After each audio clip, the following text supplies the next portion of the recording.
एक जंगल में बहुत ही पुराना नीम का पेड़ था। उस पेड़ पर बहुत सारे कौवे रहा करते थे और उसी पेड़ के कोटर में एक उल्लू भी रहा करता था। कौवे की संख्या उस पेड़ पर अधिक थी, इसीलिए सारे कौवे उस पेड़ पर अपना अधिकार समझते थे और उल्लू से ईर्ष्या करते थे और उसे वहाँ से भगाना चाहते। लेकिन वो हर बार असफल रहते। कुछ महीनों के बाद जब मानसून चल रहा था, तब एक मैना अपने बच्चे के साथ पेड़ पर आकर बैठी। सभी कौवे मैना को देखते ही काँव काँव करने लगे और वो उन्हें वहाँ से भगाने लगे। मैना ने विनम्र शब्दों में कहा, कौवा भैया, आज मुझे यहीं रहने दो। मौसम तो खराब हो गया है और लगता है मूसलाधार बारिश भी होगी, ओले भी पड़ेंगे। बस आज के लिए मुझे यहाँ रहने दो।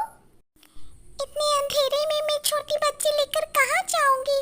बस आज भर के लिए मैं यहाँ रुकूंगी। यह पेड़ हमारा है, हम तुम्हें यहाँ नहीं रहने दे सकते। हमारी कई पीढ़ियाँ यहाँ रह चुकी है, तुम्हें यहाँ एक पल भी ठहरने नहीं दूंगा। मैना ने कौवे से फिर से प्रार्थना की। भैया, ये पेड़ तो भगवान का बनाया हुआ है, इसलिए पेड़ पर तो सबका अधिकार होता है और मैं यहाँ हमेशा के लिए रहने नहीं आई हूँ। बस आप छोटी बहन समझ के एक रात का सहारा दे दीजिए। लेकिन कौवों ने मैना की एक ना सुनी और कुछ कौवे ने तो मैना को उसके बच्चे के साथ अपने चोंच से प्रहार किया और उसे वहाँ पेड़ से गिरा दिया।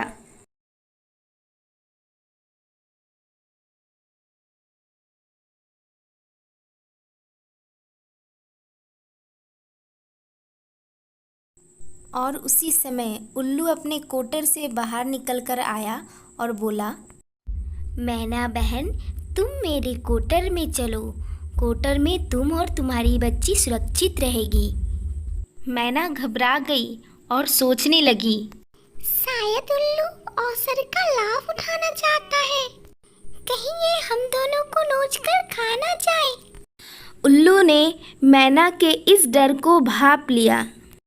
अंततः बड़े विनम्र शब्दों में उल्लू ने कहा, डरो नहीं बहन, मेरे कोटर में तुम बिल्कुल सुरक्षित रहोगी और मेरे 2 बच्चे हैं जिनसे तुम्हें मिलकर अच्छा लगेगा। मैना के पास और कोई चारा भी नहीं था। वो उल्लू की बात मानकर उसके कोटर में चली जाती है।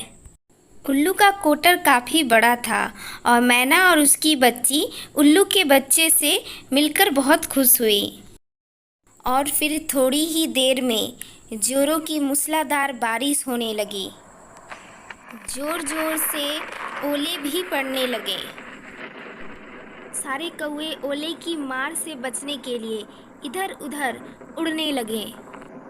बहुत से कौवे ओले की मार से बच ना पाए और वो मर गए और बहुत से कौवे घायल होकर तड़पने लगे।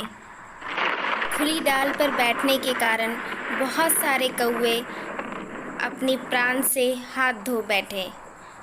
फिर धीरे धीरे कर मौसम शांत होने लगी और इधर मैना और उल्लू की रात सुखपूर्वक बीती। दिन निकला और हल्की हल्की धूप भी आ गई, लेकिन सारे कौवे घायल जमीन पर पड़े हुए थे। उसी समय उल्लू और मैना भी कोटर से बाहर निकले। कौवों की ऐसी दुर्दशा देख मैना और उल्लू को दया आ गई। मैना उड़कर गई और कौवों के लिए जड़ी बूटियाँ और जल लेकर आई। उल्लू भी सबकी देखभाल कर रहा था। घायल कौवे मैना की लाई गई जड़ी बूटी से ठीक हो गए। कौवों को अपनी गलती का एहसास हो गया था। उसमें से एक कौवा उठा और मैना के पास जाकर बोला, मैना बहन, हमें हमारे कर्मों की सजा मिल गई। भगवान ने हमें बता दिया कि भगवान के बनाए